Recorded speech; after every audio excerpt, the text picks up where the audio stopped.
Assalamualaikum warahmatullahi wabarakatuh. Selamat pagi, siang, ataupun malam bagi teman-teman yang sedang menyaksikan video ini. Bertemu lagi di praktikum sistem operasi. Pada modul kali ini kita akan membahas memori atau lebih tepatnya manajemen memori ya. Pada sistem operasi Sinu ini, kalau kita melihat secara memori itu akan dibagi menjadi 4 bagian, yaitu pertama ada namanya text segment, yang dimana itu adalah berisi kode yang telah dikompil dalam bahasa mesin untuk semua fungsi. Lalu ada data segment yang berisi semua variabel global yang telah diinisiasi nilainya. Lalu ada BSS segment atau bisa dibilang sebagai blocks started by symbol segment, yaitu adalah berisi global variable yang tidak diinisiasi berada setelah data segment. Dan yang terakhir adalah free space, yang dimana itu adalah alamat setelah BSS segment, dimana itu adalah kondisi awal saat kondisi Sinu masih belum dijalankan gitu ya.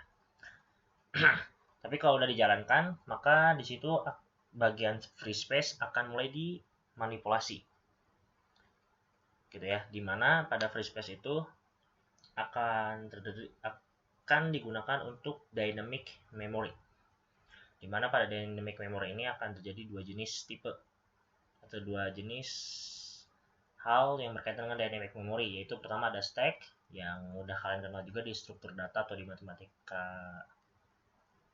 discrete, enggak, di struktur data aja ya, matematika discrete hanya pas itu. Stack di struktur data. Lalu ada heap, ya dimana kalau stack ini sesuai dengan struktur datanya ya, yaitu untuk fungsi yang dipanggil maka akan dibuatkan stack ya dulu, lalu pada saat telah selesai fungsinya itu maka akan dihapus dari stack.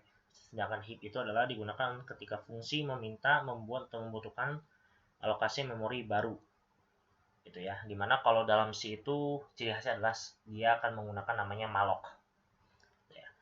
Untuk membedakan antara stack sama heap itu sederhana, yaitu kalau stack itu ciri khasnya adalah dia akan dialokasikan dari alamat maksimum memori, sedangkan heap dia dialokasikannya dari alamat terendah dari free space. Itu ya, itu yang hal dasarnya. Tapi kalau lebih spesifiknya lagi itu adalah kalau stack itu ciri khasnya dia adalah LIFO. Ya. Sedangkan kalau heap itu dia bebas, mau dialokasi atau dialokasinya bisa kapanpun gitu ya. Sedangkan kalau stack itu secara alurnya adalah LIFO. Kayak gitu. Oke, mungkin kita bisa langsung ke sini aja ya, biar mudah dipahami juga. Oke, jangan lupa ya, nyalakan dulu develop sistemnya. Lalu kita tinggal ke develop system. Lalu kita masuk ke sininya. Oke. Dalam Sinu ini tuh hampir di semua di beberapa aspek itu akan melibatkan memori, karena kan memori hal dasar dalam kita ingin melakukan akses fungsi-fungsi yang ada gitu ya. Nah, sehingga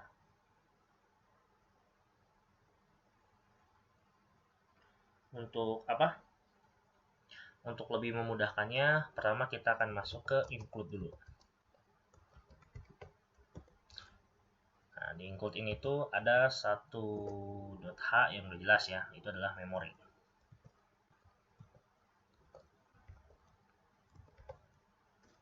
Kita lihat seperti apa code-nya. Nah, bisa dilihat dari code memory.h ini tuh intinya kan dia adalah free stack memory allocate by get stk. Nah, get stk ini adalah salah satu implementasi manajemen pada Sinu. Ya, jadi dalam Sinu ini tuh kita memiliki 4 jenis fungsi utama dalam melakukan manajemen, yaitu pertama ini ada di tulisan ini adalah get stk, lalu ada free stk. Nah, get stk ini adalah untuk alokasi, ya, alokasi stack pada saat proses dibuat, atau bisa dibilang create. Sedangkan free STK adalah membebaskan stack pada saat proses terminasi. Gitu ya. Lalu ntar ada get mem sama free mem juga. Nah, get mem ini adalah alokasi heap sesuai permintaan, sedangkan free mem adalah melepaskan heap sesuai permintaan. Nah, itu ya, itu dua hal yang membedakan. Gitu ya. Jadi bisa diperhatikan juga oleh teman-teman. Nah, dalam memory.h ini tuh terlihat ya memorinya itu dia untuk pengaturan dasarnya gitu ya, secara allocate-nya, free-nya gitu ya, karena kan kalau di include itu rata-rata kan sebagai awalnya dulu. Kalau masih ingat kan kemarin kita di shell atau di syscall gitu ya, kita main juga di include. Lalu selain di include ini kita juga bisa lihat di sistem ya.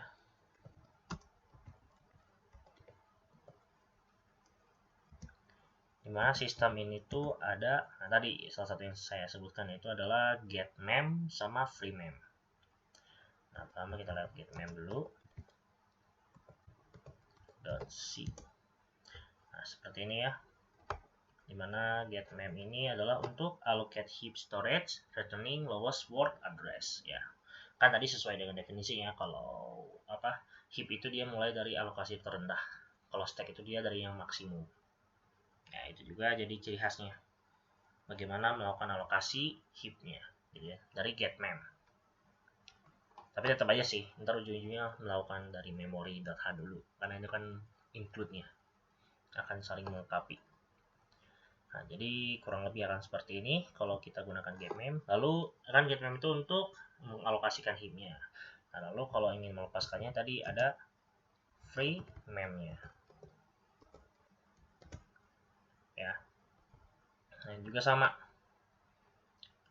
cuma lanjutannya gitu ya. Setelah kita mendapatkan, maka kita akan merilis gitu ya, merilis heap sesuai permintaannya, permintaan dari user ini kayak gimana. Makanya secara code sebenarnya untuk free mem sama get mem itu akan mirip, yang membedakan tuh cuma di bagian akhir-akhirnya biasanya itu kayak gitu ya.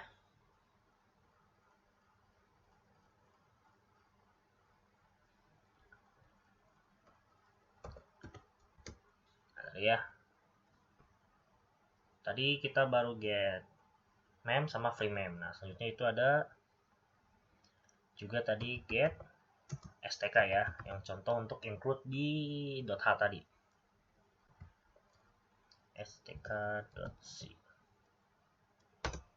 Nah, juga sama. Kalau ini kita mainnya sama stacknya tadi. Nah, itu allocate stack memory returning highness word address. Nah, tadi itu perbedaannya. Heap dari bawah, stack dari atas. Kayak gitu. Ya. Nah, ini proses compiler warningnya masuk ke sistem dan hal-hal yang terkait dengan pengaturan memorinya. Seperti itu ya. Itu balik lagi ke pemahaman kalian terhadap bahasa C-nya. Di sini ada kasus kalau misalnya bloknya tidak ditemukan, lalu kasus kalau sesuai, lalu proses stack-nya juga akan dilibatkan, itulah ya konsep stack yang udah kalian kenal.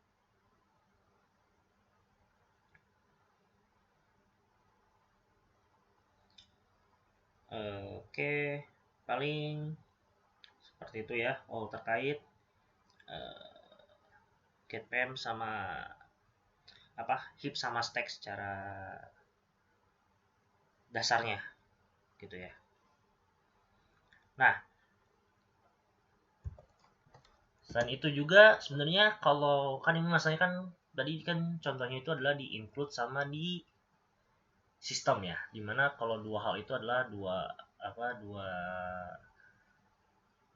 aspek yang tidak akan bisa dilihat langsung oleh user gitu ya, sebelum kecuali kita usernya akan melakukan manipulasi di sini ya gitu ya. Tapi kalau misalkan kita ingin melihat yang lebih spesifik gitu ya, bagaimana manajemen memori itu, kita bisa lihat juga di shell, dimana di shell ini sebenarnya ada satu lebih tepatnya 2 sih, yang berkaitan dengan memori. Tapi yang mudah digunakan itu yang satu ini sih. Jadi kita masuk ke shell, lalu kita akan baca yang namanya xsh underscore mem start .c. Nah, memstart.c ini adalah fungsinya untuk ini ya, mencetak statistik terkait penggunaan memori di free list-nya gitu ya. Dimana untuk melakukan free list itu berarti kita harus ngeprint memory use-nya sama free list-nya ada apa aja. Seperti itu. Ya, sehingga nah ini kan udah print mem use free list, lalu di pada function free list-nya itu seperti ini, dia akan mencetak block address, leg sama leg hex. Itu lalu untuk ini ini kan cuma untuk membuat tabelnya, lalu ini output dari hasilnya gitu ya, sesuai dari printannya itu. Lalu untuk statistik about mem use-nya, nah ini karena statistik berarti sini ada sedikit kalkulasi juga ya untuk membuat jadi hitungan statistiknya. Nah, seperti ini tuh. Allocate stack space, available kernel heap space. Nah, kayak gitu. Jadi kurang lebih memang akan ada kalkulasinya. Nah, kalau nanti misalnya teman-teman ingin melakukan sesuatu command shell yang baru, dimana kan kalau dari modul sebelumnya kita udah belajar tentang shell ya, berarti kan secara konteks harusnya teman-teman sudah bisa untuk membuat shell secara pribadi gitu ya. Nah, misalkan teman-teman ingin ngebuat suatu shell yang menampilkan manajemen memori, ya memstat ini bisa jadiin referensi untuk beberapa code tertentu gitu ya. Yang jelas konsepnya itu ya tadi, intinya dalam manajemen memori sino itu ada stack sama heap. Nah, untuk itunya bisa lihat lagi di code-code tadi yang udah saya sebutkan. Ya, mungkin kalau mau contoh sederhana kita bisa lihat aja langsungnya di sini ya, cd compile sudo minicom.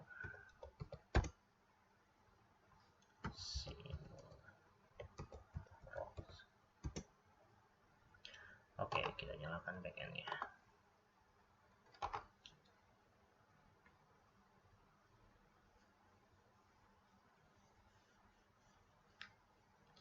Sebenarnya kalau pakai aplikasi yang waktu itu di modul 4, apa namanya tuh?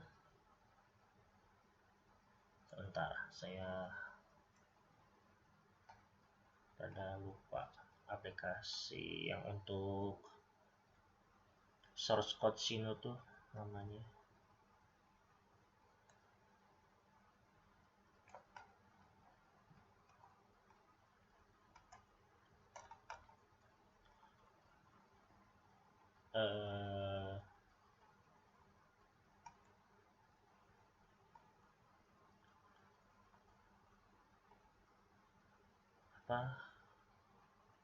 Sostrel ya. Kalau pakai Sostrel sebenarnya teman-teman juga bisa lebih terlihat lagi gitu ya, bagaimana manajemen memori yang bisa digunakan. Misalnya tadi kan dari include memory.h itu gimana ke proses text sama heapnya. Kalau menggunakan Sostrel, kan tadi dibalikin lagi ya, Sostrel itu kan untuk melihat, lebih jelas melihat alurnya dari kode-kode yang udah ada dari OS ini. Makanya tadi itu yang saya bilang karena kalau melihat dari sistem sama include itu dia akan terlihat, ya kita harus mainnya di shell gitu ya. Nah, kalau dalam shell ini cuman resikonya tadi kita harus code secara benar-benar gitu ya dalam shell ini. Nah, di sini kita akan mem start. Nah, seperti inilah tadi dari kode itu kan. Nah, dilihat kan itu current system memory sama statistiknya. Currentnya itu tadi 2538 byte, sistem dari addressnya itu 0x0038fc off berdasarkan dari code sinonya. Lalu ada sekitar 11468 bytes untuk alokasi stack space dan 401604 untuk available calendar heap space gitu ya. Lalu fields-nya itu ada di blok address sekian dengan panjangnya sekian dan panjangnya sekian ya kalau dalam hexa. Yang dalam simbol dalam hexa. Nah, kayak gitu. Mungkin ntar tiba-tiba teman-teman mau mengeksplorasi gitu. Gimana teman-teman mau lebih misalnya mau fokusnya cuma menampilkan blok address-nya doang dengan panjang heksadesimal, atau lebih spesifiknya lagi tuh blok address sama banyaknya memori yang digunakan gitu ya dalam blok yang udah ada. Nah, itu bisa aja ya, itu tinggal dilihat lagi ke code-code yang udah digunakannya. Mungkin demikian yang bisa saya sampaikan. Mohon maaf apabila ada kesalahan kata maupun pengucapan. Wassalamualaikum warahmatullahi wabarakatuh.